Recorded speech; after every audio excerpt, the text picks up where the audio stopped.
বন্ধ। যদি মাদ্রাসাগুলো বন্ধ না থাকতো তাহলে এত সময় পর্যন্ত আপনারা দেখতেন সারা বাংলাদেশ উত্তাল হয়ে যেত।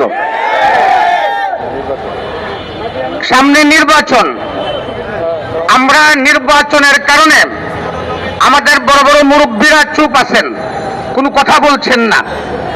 হেফাজতে ইসলাম কোনো রাজনীতির সাথে সম্পৃক্ততা রাখে না। হেফাজতের আমির মহোদয় তিনি স্পষ্ট করে বলে দিয়েছেন যে তিনি কোনো রাজনীতির সাথে নেই, আমরাও রাজনীতির সাথে জড়িত না। সুতরাং আমরা কোনো রাজনীতির পক্ষে বিপক্ষে কথা বলতে চাই না। তবে একটা কথা বলতে চাই, আল্লামা বাবুনগরী ওনার ব্যাপারে যদি কোনো কথা কেউ বলেন, এই বাংলার জনগণ ওলামাকারাম কোন অবস্থাতেই সেটা বরদাস্ত করবে না। এর মানে এই পুরো বক্তব্যটা এটা তিনি সুস্পষ্টভাবে মিথ্যা বলেছেন, এতে কোনো সন্দেহ নাই।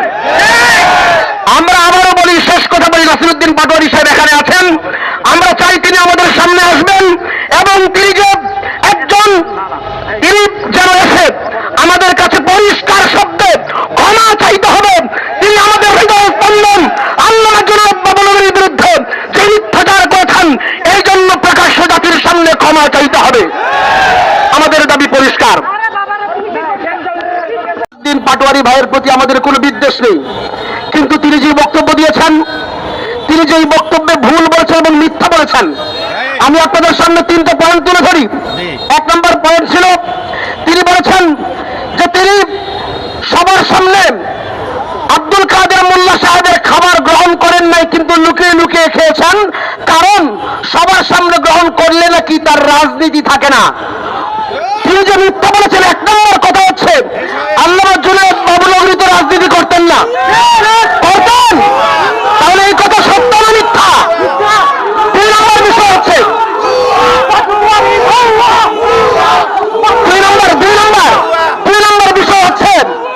2 নম্বর বিষয় হচ্ছে আমরা সবাই জানি যে আব্দুল কাদের মোল্লা মরহুম সাহেবকে গত ফ্যাসিস্ট সরকারের আমলে তাকে যুদ্ধাপরাধী হিসাবে তাকে শাস্তি দিয়ে জেলখানায় রাখা হয়েছিল। আমাদের নাসিরউদ্দিন পাটোয়ারী ভাই বললেন যে তিনি নাকি জেলখানায় সবাইকে কই মাছ রান্না করে খাওয়াতেন। এর মানে তিনি কি জেলখানায় ছিলেন না শ্বশুর বাড়িতে ছিলেন? আমাদের প্রশ্ন হলো এটা। সবাইকে আবার কিভাবে তিনি কই মাছ রান্না করে খাওয়ান? এর মানে এই যে মিথ্যা মানে ভুলের আমাদের এত পরিষ্কার হয়ে যায়। 2 নম্বরের বিষয় হচ্ছে উনি কই মাছই খাওয়াতেন, এর মানে কি কাশিমপুর কারাগারে তিনি কই মাছের চাষ করতেন নাকি? এ তো কই মাছ পেলেন কোত্থেকে? 3 নম্বরের বিষয় হচ্ছে যদি তিনি সবার সামনে নাই খেয়ে থাকেন, একা একা খান, তাহলে নাসিরউদ্দিন পাটোয়ারীর সামনে খেলেন কিভাবে? বিশিষ্ট আলেম মাওলানা লুৎফুর রহমান ফরাইজি, মাওলানা লুৎফুর রহমান ফরাইজি।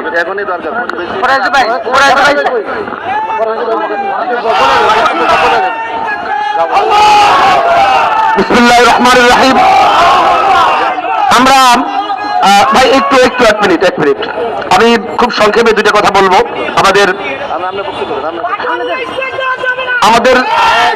আমাদের কোটি মানুষের হৃদয়ের স্পন্দন, আপোষহীন জননেতা ছিলেন আল্লামা জুনায়েদ বাবুনগরী রহমতুল্লাহ আলাইহি। তিনি এতটাই আপোষহীন ছিলেন, তিনি অসুস্থ হওয়ার পরে যখন গত ফ্যাসিস্ট সরকার তাকে বিদেশে চিকিৎসার জন্য নিয়ে যাওয়ার সমস্ত খরচ বহনের জন্য তারা প্রস্তাব দিয়েছিলেন, আল্লামা জুনায়েদ বাবুনগরী সেই প্রস্তাবে রাজি হন নাই।